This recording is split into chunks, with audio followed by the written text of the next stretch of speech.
honesty, passion, experience. It's Timberwolves Explosion, hosted on the sportstuff.com and also brought to you by the Oddman Media Network. Here are your hosts, Paladino Joey and Marcus the Forecaster.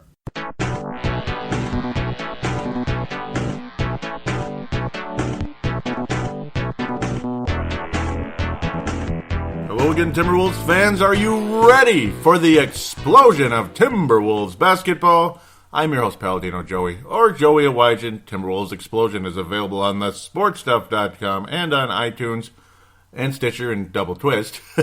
Great to be back once again and to talk some Timberwolves basketball, some improved play, some high-octane offense, and some losing games and almost losing games. You get the idea. Well, there's been 4 games since the All-Star break. It's been a while since Timberwolves Explosion's been on air, huh? Did you miss me? Yeah, I think it was like February 11th or 12th or something like that. It's a while. We're at the end of the month here. It's almost Super Tuesday before we know it. 4 games to review. I'll very briefly talk about the All-Star weekend before we get into that typical show, though, after the All-Star commentary. Reviews of 4 games, preview of 3 games, and then fan interaction. There'll be some interesting back and forth conversation. I might even talk briefly about the Northern Cal team if I feel like it. I don't know. So a little back and forth between me and Hank and others out there. Luke Will, hopefully he's a listener. I like Luke Will. And obviously I love Hank and, love all you guys out there in Australia. But we're not going to see eye to eye on the Northern California team. We're just not. So you might want to give up. And I think Hank just gave up. I think he got pissed off at me and gave up. But Hank McCoy of the Courtside Podcast, by the way, out there. I'll talk about it later. I'm off to a funky start here. A lot to get off my chest after 2 weeks. Okay, well, nice little rookie-sophomore game, or future stars game, I guess we call it now. Rookie-sophomore game. Wow, that was fun, wasn't it? That was fun. No Gorgui Dieng or Shabazz this year because they're in their 3rd year, so there's no juniors in that. Nice showing by the guys. I picked Karl Anthony-Towns to win it. He was pretty quiet in the first half. They barely gave him the ball. It was the old all-star freeze-out. I don't know what it was. He just wasn't aggressive in that game for some strange reason. But Lavine and Wiggins were. Wiggins was after getting his 2nd straight MVP of that game. He made a hell of a run at it. But the guy who won the day in that category for the United States, who won the game this time around, was Zach Lavine. Pretty cool. Yeah, Zach Lavine won the Rookie All-Star, or whatever the heck. I keep calling it Rookie All-Star. Future Stars game. Pardon me, I'm just off. What do you expect when I've been away for 2 weeks from Wolves basketball commentary? But a nice little game, athletic, dunking. The Zach Lavine we all want to see in real NBA games in the not-too-distant future. He's headed that direction. He has his ups and downs, and I'll continue to talk about him consistently here. But there's a nice trend I'm noticing with him that's very exciting. Get to that very shortly. Karl Anthony-Towns, though, he did not miss out. He did go home with a little hardware, winning the skills competition. How about that? Not bad. Skills competition for Mr. Karl Anthony-Towns. Who saw Karl Anthony-Towns, a center or power forward, you get the idea, winning the skills competition? Well, Ricky Rubio sure didn't. Isaiah Thomas, well, dude, you missed about 3 or 4 attempts at the 3-point shot there, even though Towns got there first. It's like Towns was so clutch early. He was nailing those shots, nailing the 3-point shot that you need to ice the other player before. It's kind of like almost like a game of lightning in a sense. It's like a lightning skills competition in a way where you're just going real fast. You're dribbling through stuff. That's where the skills part comes in. And then it's like lightning trying to hit the 3-point shot before the other guy. Karl was killing people in that category. And then Isaiah Thomas came. Karl's beating him to the 3-point line, and he missed about 3 shots in a row. Thomas missed 4 in a row, and that was the end for Isaiah Thomas of the Boston Celtics. They deserve it All-Star, in my opinion. Reserved, but they deserve it All-Star for an overachieving Eastern Conference team we're about to talk about here, the Celtics. But Karl won the day, and everybody went crazy. It was so fun to see. And then you had a dunk contest for the ages. That mascot stuff. I don't know. What's up with me versus the modern NBA fan? It's like we don't agree on anything. Everybody thought that was the coolest thing ever.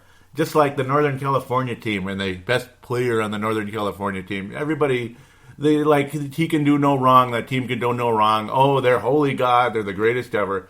And then Aaron Gordon with that mascot thing jumping over. I don't know. I'm not a big fan of all that. Like the whole, what's his name? Blake Griffin. Yeah, what's his name, right? That jackass jumping over a Kia car. That was just really, was that really that exciting? Did it really need to be like shown 700 billion times like it was the greatest dunk ever? No. Aaron Gordon's was better. Yes, he had to get a bit higher to make that dunk. It was a great play and everything, but people were acting like it's the greatest dunk in the history of basketball, and I don't know about that.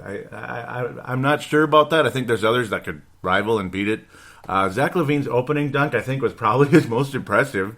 But then again, you could say his final dunk was way up there too, with that between the legs and stuff. It was like a shootout in hockey where it's like they kept scoring highlights between the two. It was unbelievable. 50, 50, 50, 50, 50, 50, 50, 50. It was pretty amazing.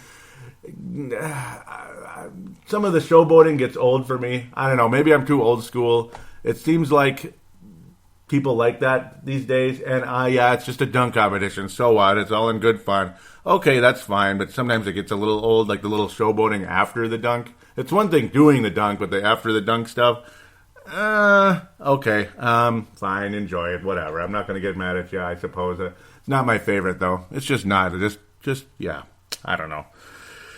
Yeah, okay. I'm glad Zach got it, though. He was able to survive Aaron Gordon. It got frustrating. Gordon ran out of dunks, and Lavine apparently had 3 or 4 more, apparently, so he said. He was ready, just in case this thing did turn into a shootout, so to speak. Where last year, Zach Lavine just had to pretty much to do the dunk between the legs, and that was it, because Mr.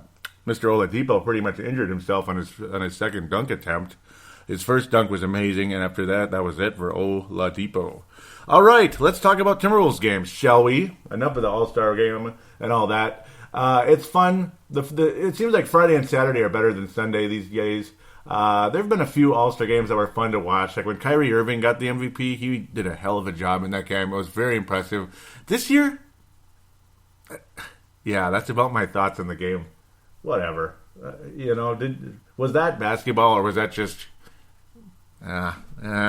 Okay. Wolves head to Memphis Friday the 19th of February. Memphis Grizzlies, no Marc Gasol, no problem, right? The Wolves got this. Well, I guess it was no problem for Memphis. What the hell? 109-104, not a very fun game. I did not foresee Jack Randolph having his way the way he did it in the down low. That was really frustrating. JaMychal Green, I still don't know who that is. Seriously, 11 rebounds in the game, dominated down low, getting all the rebounds that he needed to get. Even though Towns and Jen both outplayed him, he still was a frustration down low. Matt Barnes was just Matt Barnes the whole game. Really the best player in this whole game was Michael Conley, or Mike Conley. That's been his name for a while instead of Michael Conley like in his college days. Strong game for him. He was hitting the shots he needed to. Wolves could not stop him as he attacked the lane. He hit a couple threes. Vince Carter, that stupid heave from 3/4 court. Yeah, it's the greatest shot ever. Yeah, well, I don't know. Whatever. It went in. We're happy for you. And then, of course, that changed all the momentum in the game. The Wolves are doing so well. And then he hit it at the end of the third quarter. And then, of course, it was pretty much all momentum for Memphis after that. I hate those long shots that just happen to magically go in because it changes it just changed the momentum of the game. It always does, especially when you're on the road. And Memphis outscored the Wolves by 10 points in that fourth quarter. Not a good fourth at all. Rubio bothered a bit because this was right after the trade deadline, Thursday, February 18th. The infamous trade deadline and everything. And this one bugged him a bit. The Wolves did not make any move. Pardon me for the rattling there. I bumped the table. Not cool, right? But there were trade rumors with Rubio. And it's not so much of like, oh my God, he almost got traded, because he did not almost get traded. If you trade Ricky Rubio for Michael Carter-Williams, I give up. I give up. Seriously, do you really want shooting guards as point guards these days? Have a point guard. Have a bleeping point guard run your offense, especially when you have all these athletes. I don't want Michael Carter-Williams to ever suit up for this team unless like Lavine just leaves via free agency because he hates us for some reason. Then you need him to maybe replace Lavine at shooting guard, depending on who you take in the draft between now and then. But you get the idea. Kevin Martin, untradeable, apparently, because he won't waive his final year of his contract. Wolves and Kevin Martin supposedly in buyout talks, supposedly would like to see them buy out Tayshaun Prince, but I don't know. He's only signed for 1 year. I guess we're stuck with him for now. Thanks, Sam, for that. No, Flip signed him, but I mean, thanks, Sam, for playing him on a regular basis. No Tayshaun Prince in Memphis, but Memphis did the job they needed to. They just outplayed the Wolves in that fourth quarter after a very, very fun, energetic game. The trade thing really did bug Ricky Rubio. He did not hit a single field goal in the game, but he made all 5 of his free throws, and that's it pretty much, other than doing a good job running the offense with 9 assists, some athletic plays and all that. Him and Gorgui Dieng have been forming a beautiful chemistry, and Gorgui played 44 minutes, which is 9 more minutes than anybody else in the entire game. Gorgui's become definitely one of those kind of guys that deserves all the playing time he can get, and I have no disagreement in that category. Karl Anthony-Towns struggled from the floor. That was strange. He just had an off night, man. If he was like the normal Karl Anthony-Towns, about a 50% and sometimes above 50%, like a sharp mid-range shot he's gotten, and of course when he's slithering to the basket, Karl can be, the Wolves would have won the game most likely, but he just struggled, and it was unfortunate. He only attempted 2 free throws in the game as well. Wiggins made all 10 of his. Extremely impressive statistic as far as I'm concerned, if you can make all 10 of your free throws. The Wolves' free throw shooting for the game was unbelievable. Are you ready for this stat? 31 of 31. And you still lost the game. Poor perimeter defense down the stretch. Mike Conley attacking the lane, inside defense, outside defense, just not very good defense in general, and the momentum swing in favor of the Memphis Grizzlies was the Wolves' undoing in this unfortunate battle. 109-104. Memphis, with those retro 1950s looking things, I guess. The uniforms didn't look like the 50s, but the font is like 1950s, you know, like a drive-in theater with a 57 Chevy, you know that look? Yeah, that look. That's kind of what it looked like. I suppose because it's Music City and Elvis and all that, that kind of thing. Saturday, February the 20th. Woo, a back-to-back. But the Wolves are hosting the Knicks. No problem. It's only Kurt Rambis. Kurt Rambis, yeah. It's only Kurt Rambis, the Wolves will be fine. Kurt Rambis, Mr. Haughty, Mr.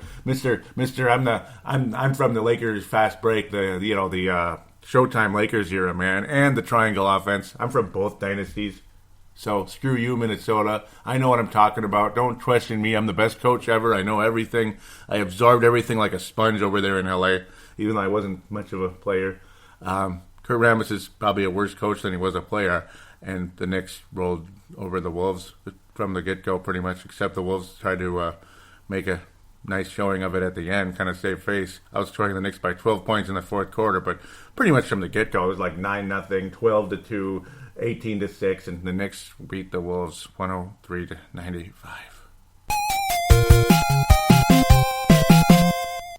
This had to be one of the worst feelings I've had as a Wolves fan in the last 3 to 5 years, other than when Kurt Rambis was coaching the team. Really? Oh, did you want to win one for your coach, guys? Is that what it was? Or were the Wolves just this? I don't know. Did you? I don't understand it. I don't. I have no explanation other than, okay, is it back-to-back and you still have the hangover from the All-Star break? Whatever. Come on. Robin Lopez, 26 and 16. Really? Carmelo Anthony, 30. Well, Mr. Offense, no defense. Another guy I've never really been a fan of. Always kind of thought he was whatever he is. Aaron Affollo, only 11 points, but of course big threes down the stretch to just keep the Knicks ahead. 3 of 5 from the floor. Whatever, man. Karl Anthony-Towns, Andrew Wiggins with 24 points apiece. I did predict Rubio would have a good game, and he did. 16 assists in the game. His assist totals have been ridiculous since the All-Star break, and this is about as good as it gets. 16 assists in the game. Shabazz Muhammad with 20 points. Very cool to see that. But even Gorgui Dieng, 1 of 6 from the floor. Just, yuck. Gorgui, very off night. Maybe wasn't feeling good. I have no idea what happened with him. Terrible. He played about as many minutes as Tayshaun and was about as effective as Tayshaun in the game. And that was hard to watch considering how well Gorgui's been playing. This Knicks game was poop. It really was. It was poop. Zach missed all 5 of his threes. Didn't seem to be in rhythm at all on his shot from three-point range. In the game in general, though, attacking the basket and helping Rubio rack up the assists, okay, you had that, the higher percentage stuff. Made half of his shots overall. Shabazz on the receiving end of quite a few of those as well. 8 of 11 from the floor. Strong game for him. He was the most effective player on the scoring side of things. Defensively, it was a lousy game, and the Wolves offensively were not sharp, just sleepy. Even the Knicks weren't that great, but early on when the Knicks took that big lead, and the Wolves just didn't seem to have any fight after that other than saving face in the fourth quarter. Kurt Rambis and the Knicks roll over the Wolves, and I don't know what to tell you. I just don't know what to tell you.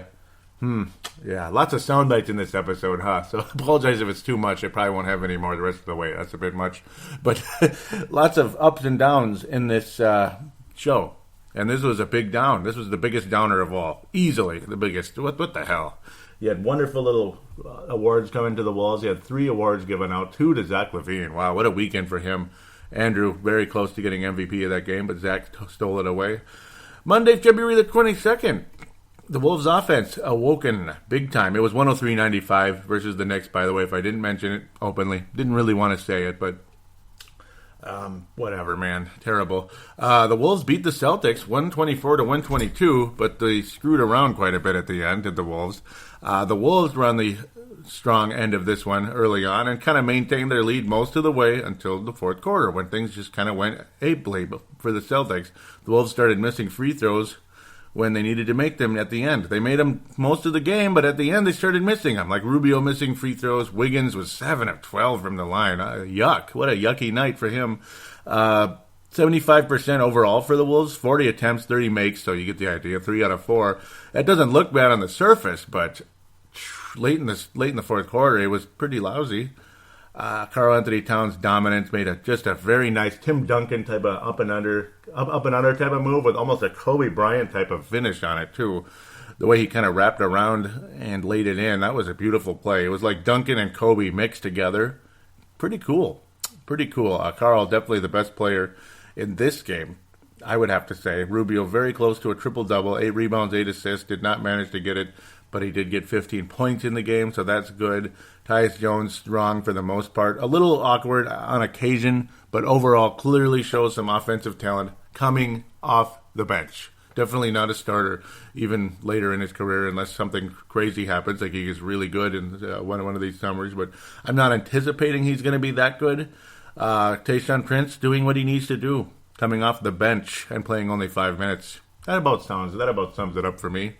Sam Mitchell, that about sums it up. Tayshaun started against the Knicks and did nothing.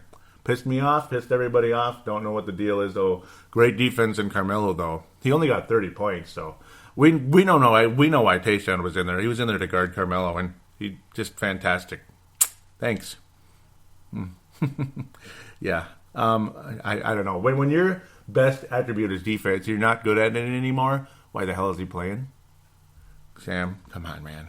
I love you, Sam. I love you, but come on. Zach Lavine displaying the old catch and shoot in this one. Only attempted 7 shots from the floor, and he started at shooting guard, but the catch and shoot was on display in this game. Simple basketball, common sense, fundamentals. I was even showing my wife, because she doesn't know anything about basketball. I said, look at this, watch. Look. See that? See how simple that was? Look, no, now he's doing it again. See that? And now this guy on the other side is doing it. Simple stuff, right?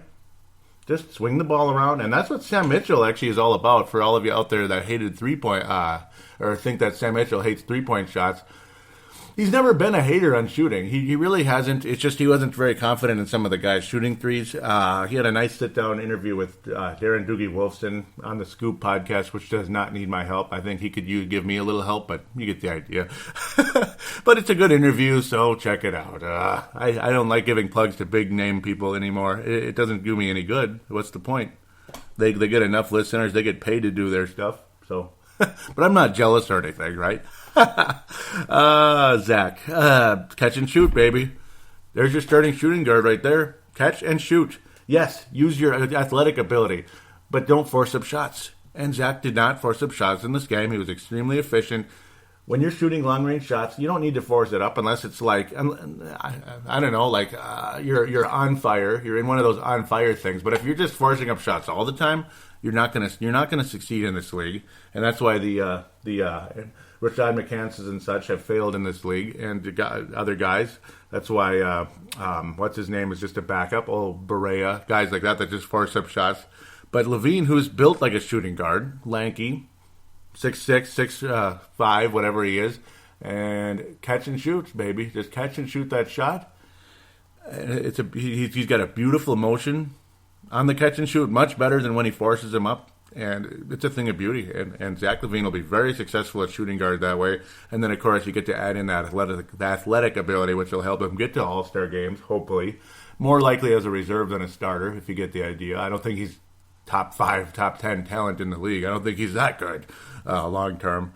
But the catch and shoot shot from long range, extremely high percentage, and the Wolves had that on display most of the night. 8 of 15 from the floor. Great offensive capability. It's just the way we almost let this one go kind of made me a little bit sick. Just a little bit down the stretch. Wiggins' lack of aggressiveness, I don't understand it. Be more aggressive, Andrew, please. He was real quiet this week. Yeah, he had a lot of points against the Knicks, and he didn't shoot that well. Karl didn't shoot that well on that one. In the Boston game, though, Karl was absolutely fantastic. Looked like a... No, see, there's your top 5, top 10 in the league guy, along with, hopefully, Andrew, if he can be more aggressive. I mean, Andrew Wiggins is the most clutch player on the team in big moments, but sometimes he's just not that aggressive. And this night, maybe he figured it's Karl's night. I guess. And, of course, Zach launching the spot up threes, 4 of 5 from the floor. Do I need to say any more about the catch and shoot? I will keep saying it because I can. Damn it, I'm not going to worry you to death on it or anything. But at the same time, it's common sense, high IQ basketball, high percentage basketball. You know what Zach Lavine's 3-point percentage is in the month of February? Because that's when I've noticed more catch and shoot focus on Zach. 43%. Yeah, 43%. That's pretty good for 3-point range. That's almost half. That's almost half of his threes go in now. That's what I'm talking about, and that includes him probably forcing up a few along the way. But the catch and shoot, it's just okay. I'll chill out now. Gorgui Dieng, fantastic in the game, just efficient as all get out. The most efficient player most of the entire week. Plus 12 in the game, just beautiful. And of course, Rubio was very strong along the way too. Other than those 2 missed free throws, we'll forgive you. We'll forgive you, Ricky. We will. Wiggins was much more frustrating for me in this one than Ricky Rubio.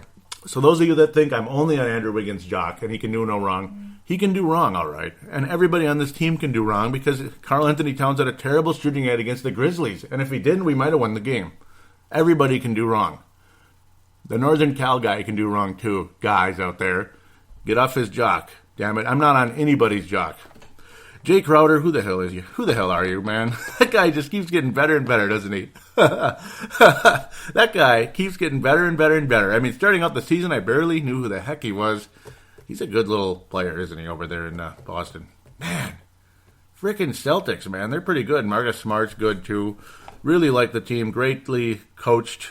Very well coached.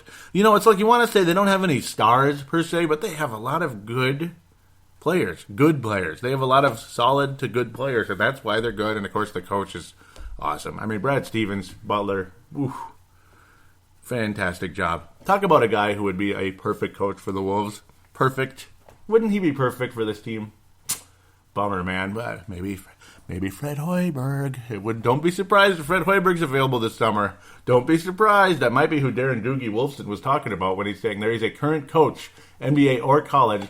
I'm not going to say if it's NBA or college out there because he didn't want to leave any hints and start a rumor for somebody that's a current coach, if you know what I mean, out there, though, that the Wolves would definitely be targeting, and he's the guy if he's available come summertime, and the odds are that he will be available. That's what Doogie was saying much earlier. I wouldn't be surprised if he meant Fred Hoiberg. That's just me saying it. I don't know Doogie. I've never talked. Well, I've received tweets from him on occasion, but that's about it. And he's not going to tell me something like that. Trust me. At least I don't think he would. Toronto, yeah, Andrew, homecoming, Wednesday, February the 24th. Last night. Come on, damn it. 114-105, Toronto. This is another reason why I hate the direction the league is going. Because there were situations where guys could have had wide open layups. Instead, they swing it out for an open three and they make it. It gets so annoying to watch. Just lay the ball in, especially when you're up by a good amount of points. That bugged me a little bit. I didn't like it. There was a play in the game that bugged me also, and I know it's one play and it's not a big deal. Rubio was very effective during the game, but he made a play in the game that bugged me. You had Wiggins and you had Lavine. It was a fast break, like 3-on-2 or something like that, I believe. Rubio, obviously, with the ball. Wiggins was close to the basket, but he had like 2 defenders on top of him. And Tayshaun Prince was a couple steps behind Rubio. Rubio makes a fake and forces the ball to Wiggins. What the hell was that? Yeah, all Zach would have had to do in that play was maybe take one step, and the one step would be basically the next step is when he takes off and dunks. That's all it would have been. Easy basket. Instead Wiggins was trapped under there and couldn't do anything.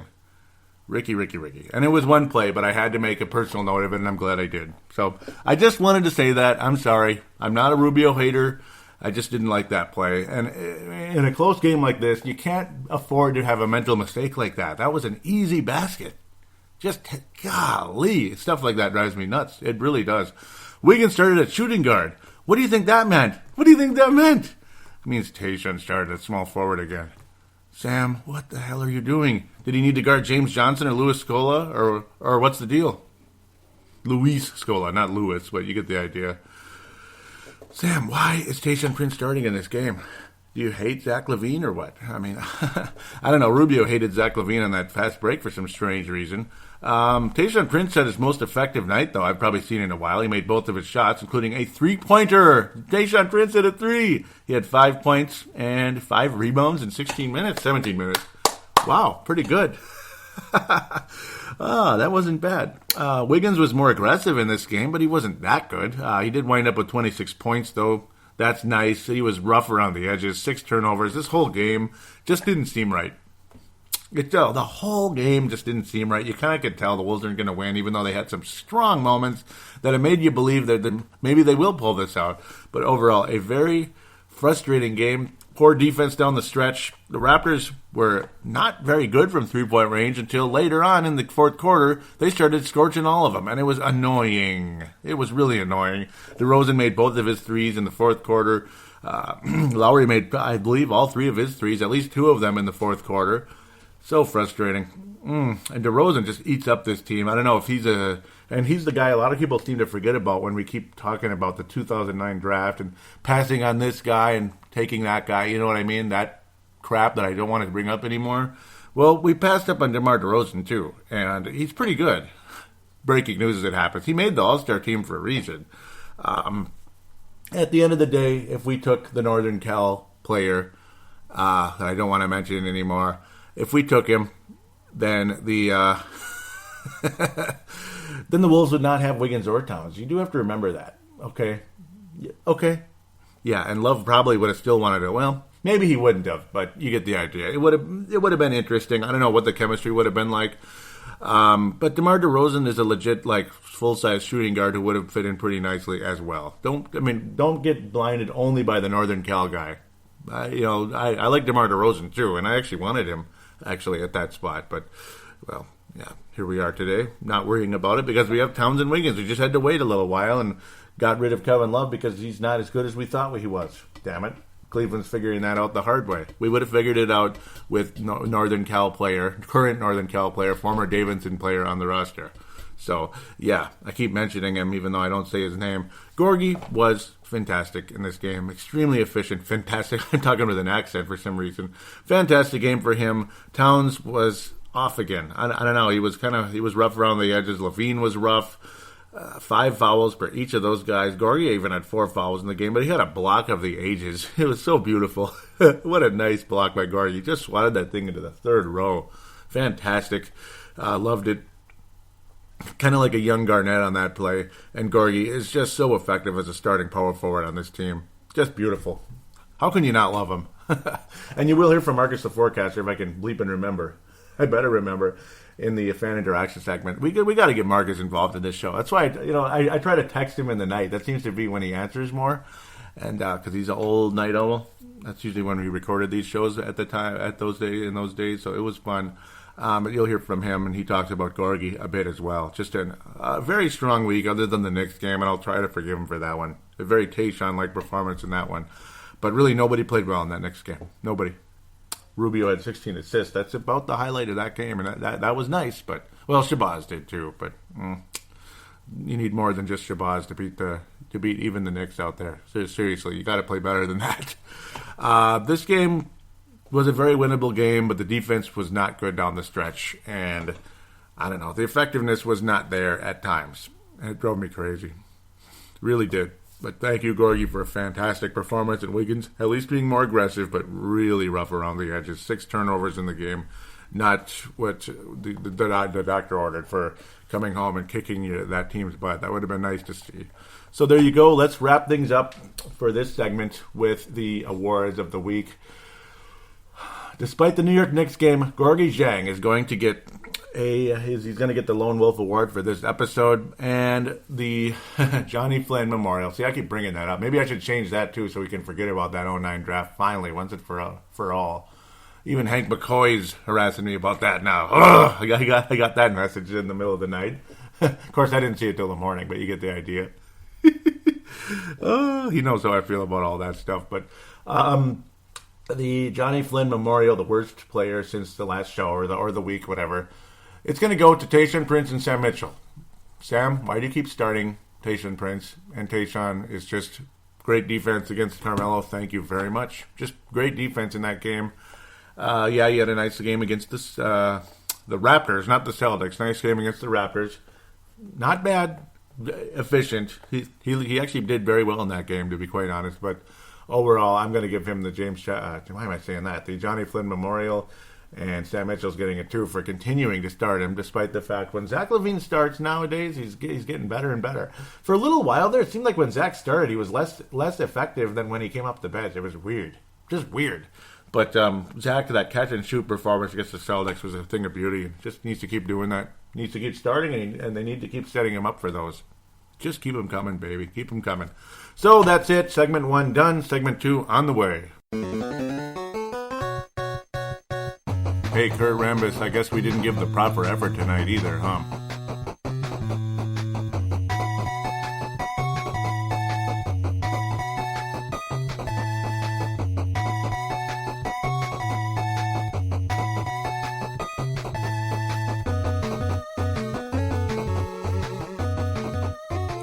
Well. I guess we're back here on segment number 2, huh? Let's preview a couple games, shall we? Or should we? No. Saturday, February the 27th, let's wrap up the month of March with a back-to-back against 2 teams we're probably not going to beat. Yeah, I don't know. Does that sound bad? You know what? It doesn't sound bad. It just sounds like somebody just being honest about the situation. Not good matchups. Saturday, February 27th. The Minnesota Timberwolves head to New Orleans, Louisiana. Well, they're just the Pelicans. Come on, we can beat them. No, we never beat the Pelicans. We never beat them. They're only 4 games better than the Wolves, 22 and 34, but we never beat them. Okay, sure, Aaron Gordon's going to be out, but so what? Or Eric Gordon, not Aaron Gordon. I don't want to even go there anymore. Eric Gordon is not going to be around with a fraction finger, but when does he play? Tell me, when does Eric Gordon play? Like once every 15 years, maybe?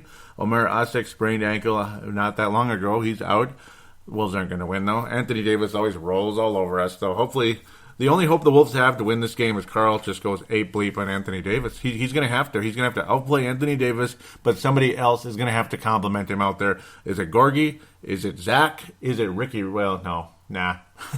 Ricky running the offense, having a great game. Yeah, that he's been consistent about that, but I'm just saying scoring. Whatever. Not saying he's bad at offense. It's just that you got other options offensively. Wiggins, Zach, Shabazz, Muhammad, Gorgui Dieng, guys like that. Gorgui is going to have to play very well in this game to complement Karl Anthony-Towns in order to score a lot of points. They're going to have to, one of those two is going to have to really have a big game, and the other one's going to have to be very solid as well, at a bare minimum. But there's going to have to be another scoring option out there that's going to have a huge game, like Andrew Wiggins, hopefully. And that's who, and some nights Andrew is the main guy anyway. Just saying this is a situation where it's mano a mano, Karl Anthony-Towns, Anthony Davis, two very similar players, you could say. Is Dante Cunningham going to go off on us again? Is Guy going to have a good game?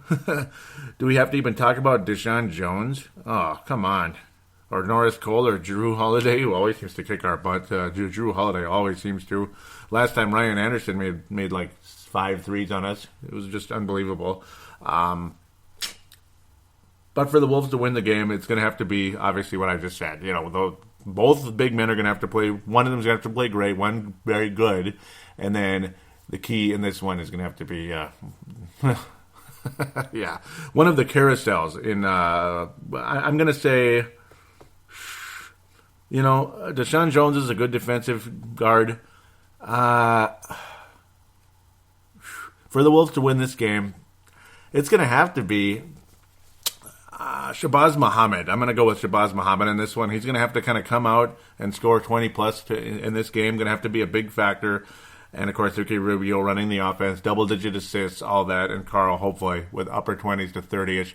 I don't know if Wiggins is going to have a big game in this one. But if he does, great. The Wolves' chances of winning are better. Unfortunately, though, I do think New Orleans will beat us like they always do. And I'll go with the final score of 111-98, New Orleans over the Wolves. 111-98. To Anthony Davis with another big game, whatever. But Karl will represent in this game, in my opinion. I think he's the key player for the Wolves. Dallas, Texas, back-to-back, Sunday, February the 28th, the official regular last day of February, but not this year. You get Monday leap year. Dallas Mavericks, Dirk Nowitzki moving up the charts, 29,000 career points. Congratulations, 6th all-time in the scoring list. Doesn't get much better than that, does it? Darren Williams, Raymond Felton, Wesley Matthews, and Chandler Parsons, another and Zaza Pachulia really came out of the woodwork this year, even though he's been in the league about 10 years. He's actually really playing major good basketball, a big-time rebounder and such. Key player in this game's got to be, I'm going to go with Andrew Wiggins in this one. I think he's the best player for the Wolves in this game. And you're going to need a big performance from Zach Lavine. We'll go with him from the carousel as well. I'm expecting Lavine to have a higher scoring game in this one. I think this will be, in general, high scoring game, and Lavine is one of those kind of players that thrives in that situation. There's the Gorgui, Shabazz, and Lavine carousel. What was I going to call it? Lamajang. No, I can't. No, Lameng. The Lameng carousel. That's what it is. Lavine, Muhammad, Zhang carousel. The Lameng carousel. The guy who will be the factor in this one out of the Lameng carousel will be Zach Lavine overall. I think he'll be the best player out of that group. And then Wiggins is the main key to victory in this one. He's going to have to show up, have a big one. Karl will play well. Gorgui will play well, but I think the guard play is what would beat the Dallas Mavericks in the situation. That's just the way I see it at this stage. I could be dead wrong. In fact, some of you out there might be disagreeing, and that's totally fine. That's what radio is all about, agree or disagree. But in this case, I see Wiggins coming out there with a 28-point type of game and 10 free throws, that type of deal. Rubio will get a high number of assists in this one. This is going to be a high-scoring game, but the Wolves will not come out as winners, unfortunately. Dallas will win the game 115 to 105. 115-105. Dallas wins the game in Maverick Center. Dirk Nowitzki will have a good number of points, but I think the guy that always kills us is Wesley Matthews, and Chandler Parsons will show up with a 20-point effort as well. As I continue to try not to cop to death, hitting the dump button here as I try to breathe. I don't know why I always get dry throat here. Wednesday, March the 2nd, the day after Super Tuesday. Yes, sir. Washington Wizards come to town. Randy Whitman's Washington Wizards, John Wall, all that good stuff. Come to Minneapolis, Target Center. I think the Wolves win this one. Gary Neal, right now, out with a sore right leg as of February 10th. He's been out for a while with that issue. You got some good players on this team. They're underachieving this year compared to years past. Maybe Randy Whitman's final season in Washington. Would not be surprised to see that take place. Just don't bring him here, please. Come on now. First of 2 meetings, though. The second one will be March 25th, so not too far, about 3 weeks away. We'll close the season series, which is as short as it is with the Wizards. Still like the uniforms versus the older ones. Still don't like the name, but you get the idea. The Wolves should win this game, and I think the Wolves will win this game. I think the Wizards will show up to play for the most part, but I think Minnesota at home should take this one. I like the Wolves' chances. Don't be surprised to see Karl Anthony-Towns have a highlight reel type of game. I think Towns is the big boy in this one again. And as for the Lavine Carousel, that's a new bit. I finally came up with something. Kind of like a podcast out there called Intari Visions, like Intellivision, Atari, and ColecoVision. You know, like they're reviewing 3 games, or 3 games. It's the same game, but the different versions on each system. Which one's the best? Well, this is the Lavine Carousel. The main carousel guy in this one is going to be Gorgui Dieng, and Karl Anthony-Towns. I think will have big games in this one, and they'll help the Wolves win this one. And Gorgui is becoming a more consistent guy. He's not much of a carousel as much as he used to be, but it's still there. It still exists. Because Karl and Wiggins are more of the constant scorers. They're going to get their 20-ish most of the time, with a few quiet ones here and there. Especially Wiggins can get quiet, which drives me nuts, but it is what it is. But that's why I came up with the whole carousel bit. It's usually one of those 3 really stands out, and it's not the same guy every night. It's not a consistent thing necessarily.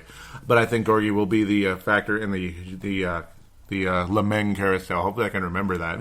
Lameng carousel. I like it. It's a 3-headed monster, and this time the tallest of the heads will be the victor in that one. Guard play is going to be big in this game. Don't be surprised to see Wiggins go off as well, but I think the big men down low will be the factors in this one. I can just see the Wolves really, really focusing on Karl Towns in this one, and Towns being aggressive, and I just have a feeling he'll have a good game against the Washington Wizards. Gortat's a guy I always used to want on this team before we had Mr. Karl Anthony-Towns, and even Gorgui Dieng, situations like that. But well, I'm okay with it now. It's a lot of fun. We got a 2-headed monster down there. we got like 2 power forward centers out there that really complement each other well, and it's a beautiful thing. As for Nikola Pekovic, might as well talk about it now because I didn't have it in the fan interaction. I probably should have had it in there. I think he's done. The report was he's still going to be out indefinitely as he's recovering from that surgically repaired Achilles tendon. I think he's done. He played limited time, and it still flared up again on him. He's done. And I've been saying it since sometime last summer. This is Pekovic's last year. I got a little flack of it from, I believe, Vince Germano out there of the Courtside Podcast. From Mr. Watson over there, Mr. John Watson of the Sherlock Holmes and Watson over there, Holmes and Watson of NBA basketball podcasting over there, the Courtside Podcast.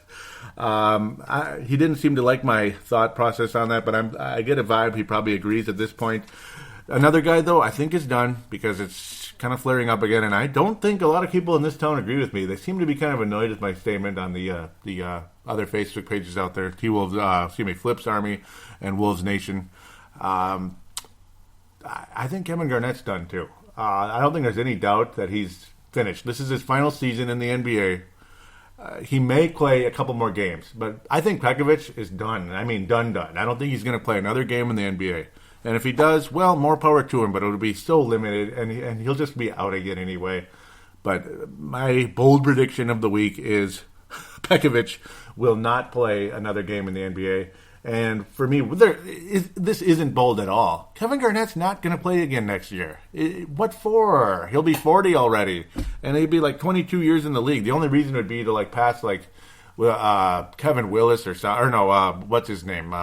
Robert Parrish in amount of seasons played. That's about the only point. And Robert Parrish didn't do anything on those teams. He was just kind of a coach anyway, and Garnett's kind of that already on our team.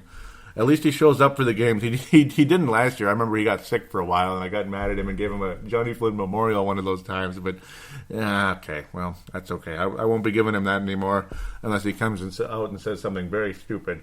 Other news before I get to segment 3, Steve Kaplan, about ready to wrap that up, buying the franchise, 9-figure amount of money, of course.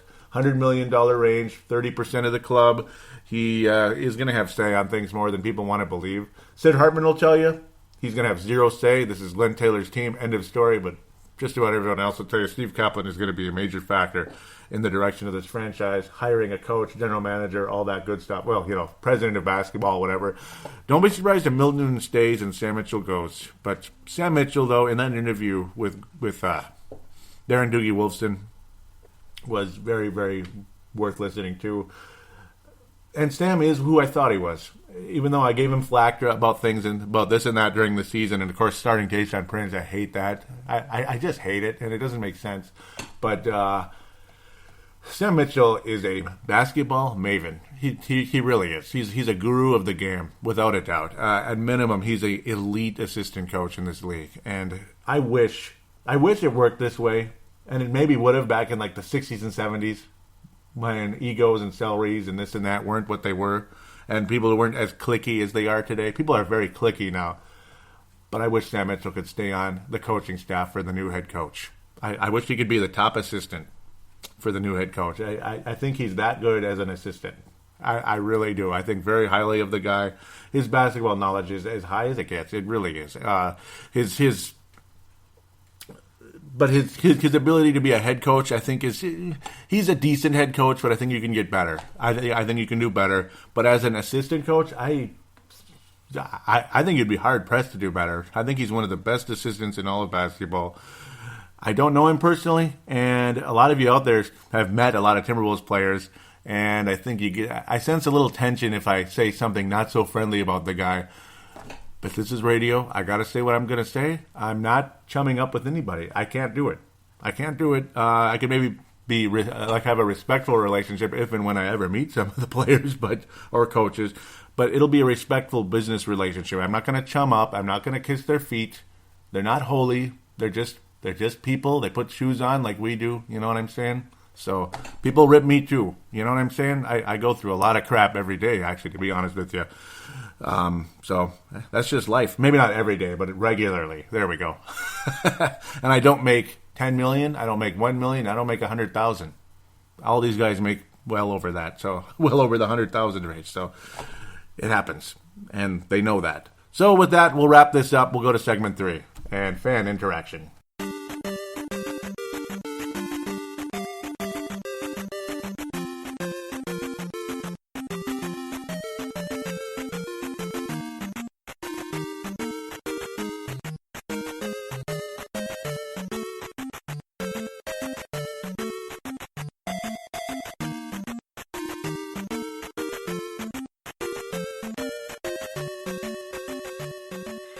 Hey, dude. Just wondering, what do you think? Karl Anthony-Towns, third team All-NBA, second team?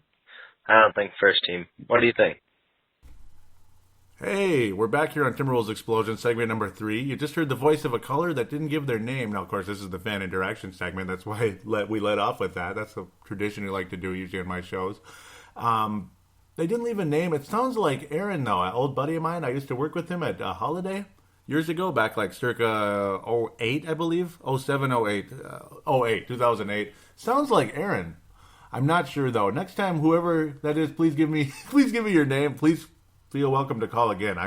I'm glad I was able to get that on the show, and thank you very much. Even though even though it's short and everything, nothing wrong with that. Even just a 5-second call or a minute, whatever it is, up to a minute per se, maybe 2 minutes if you really have a ton of stuff to get off your chest. But try not to be too crazy about it if you could.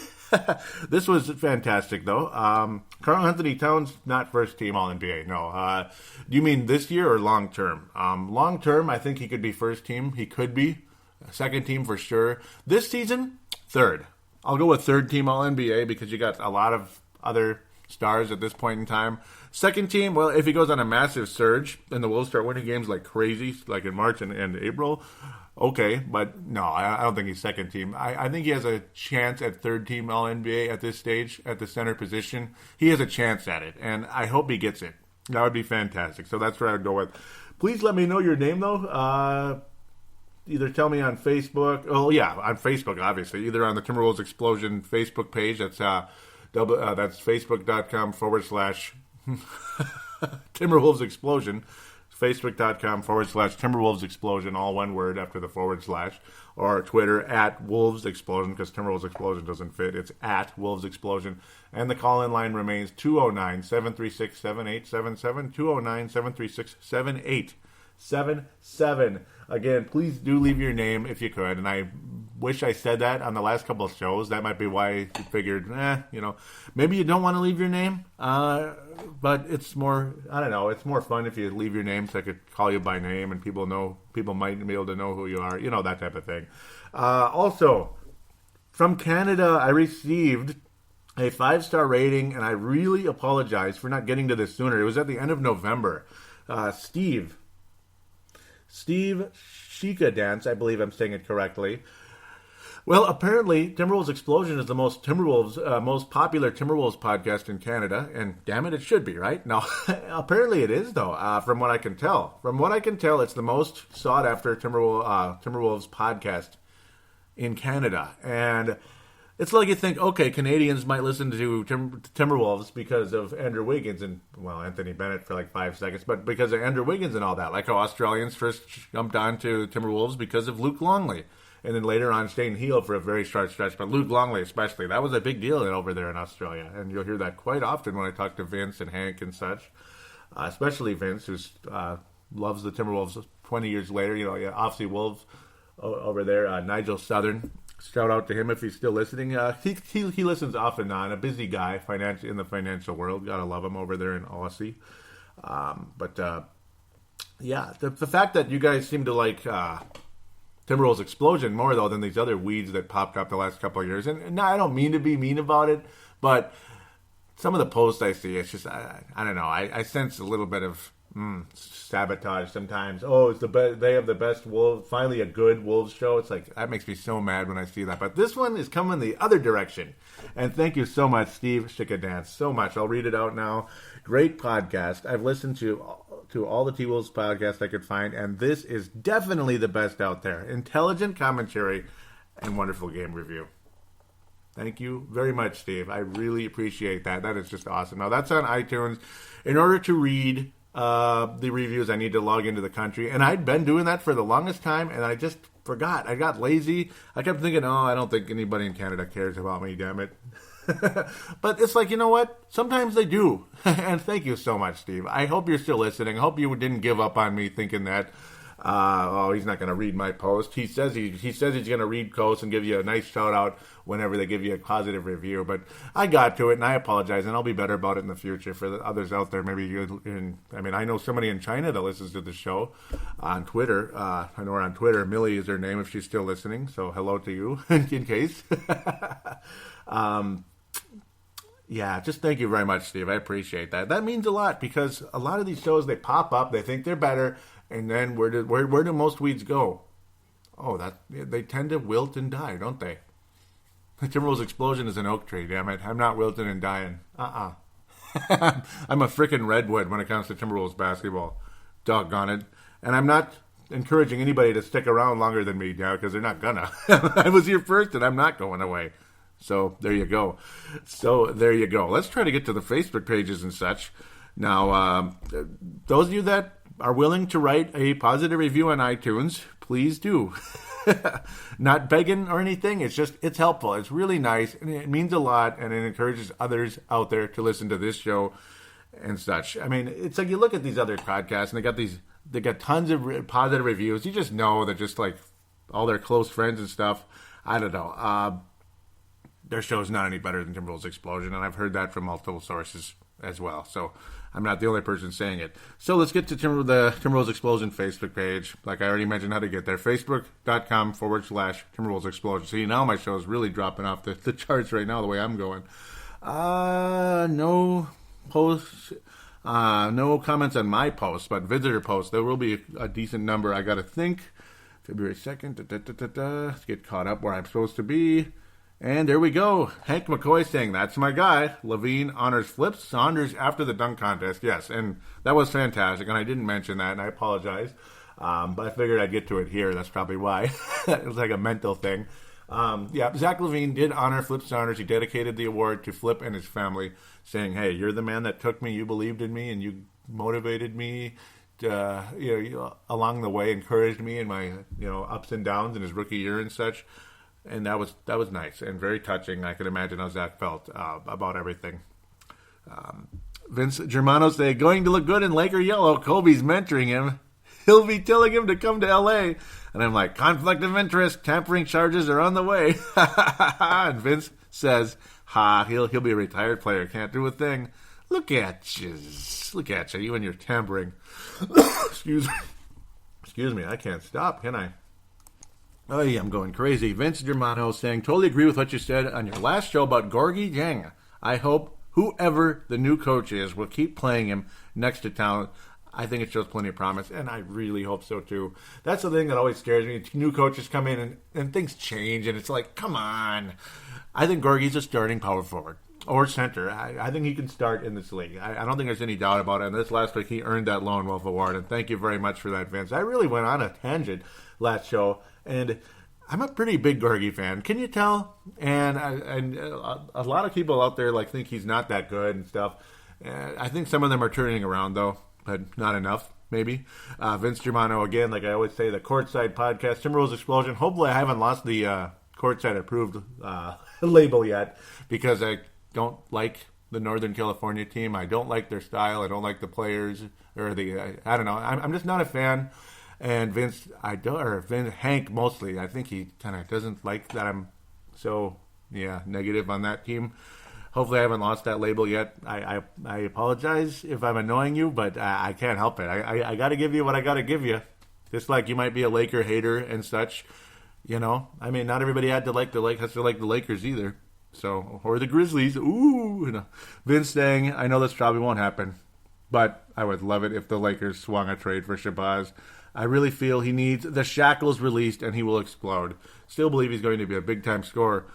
And it's like I should comment more on these because I tend to save them for the show. So it's nothing, I don't mean to be quiet. But then again, I guess Hank kind of does that too, where he'll, unless it's something that pisses him off pretty much, or makes him go crazy, some huge news, some breaking news type thing, something like that. But I should comment back more, and I apologize if I don't. Sometimes I'm busy too, but oftentimes I'm at work when I get them. But I tend to save them for the show, though. That's one of the main reasons. I would not be surprised if Shabazz Muhammad is the most likely one traded out of the group.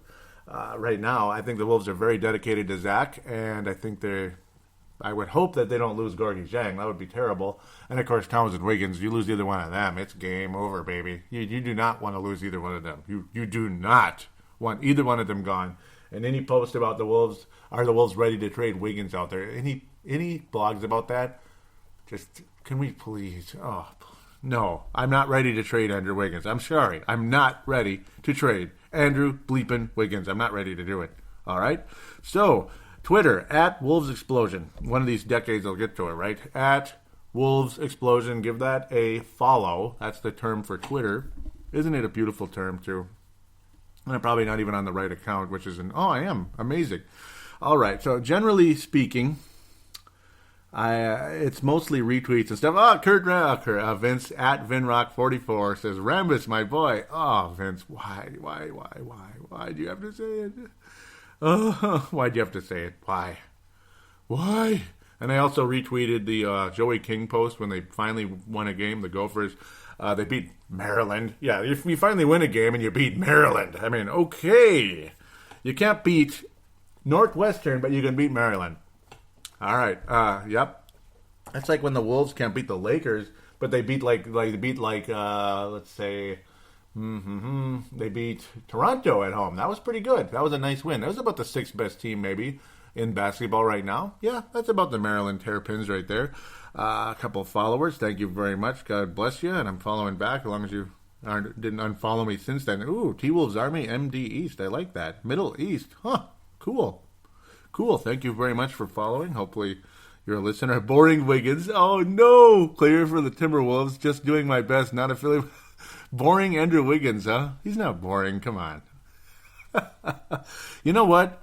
You know how I feel about the whole boring thing? And thank you so much, Vince, for retweeting the show. And Tanae Brown, you guys are just awesome. They retweet the show every week or every release, whatever. Thank you so much. I really appreciate that. Never stop. God bless you. And I need to keep retweeting and shouting out to Courtside as well. Tanae, again, you're very welcome to call in again, and I should have him on one of these days. Just my schedule is like really harsh right now. I don't know when it's going to change. That's the crappy part. But it just is what it is. So, yeah, it just is what it is. I can't remember what I was trying to lead towards now. That's the funny part. Oh, yep, I was saying how Kurt Rambis is the Jeb Bush of coaches. Yeah, pretty much. Just ineffective, like 7th place, you know what I mean? 7th place out of like 8, or no, actually Kurt would be the worst of all. He'd be more like, I don't know, somebody that doesn't get any votes, basically. I think I remember what I was going to say also was Tanae, leave another voice, another audio submission. That's what it is. And other people out there in Australia or New Zealand or Canada or wherever, if you can't call into the phone line, 209-736-7877. Smartphones, smart devices, tablets, all that stuff have free voice recorders. Feel free to leave something up to a minute or two, like 2 minutes absolute tops, we'll say, and give your thoughts and such. They're very, very welcome on the show. And then email it to paladinolive@yahoo.com. paladinolive@yahoo.com. That's, of course, if you can't just call into to the voicemail and such. Just email them to me via the audio submission. I believe that's what I was getting to. I hate when I have some kind of thought and it disappears. It happens sometimes. It happens to everybody. But pretty sure that's what I meant to say. So I apologize for that in case I blew something away there. That should about wrap up the show, though. Other than that, I should give some shout-outs to the Facebook pages out there. Ryan Newman out there, wonderful page. And I did mention it earlier, Wolves Nation /NBA Talk, Wolves Nation /NBA Talk. Wonderful page out there. They allow me to post the show thread on their page. Ryan does. So give that page a like. And, of course, Flip's Army as well. I think Marlena Miles owns that page. I'm pretty sure she created it, but I'm not 100% sure.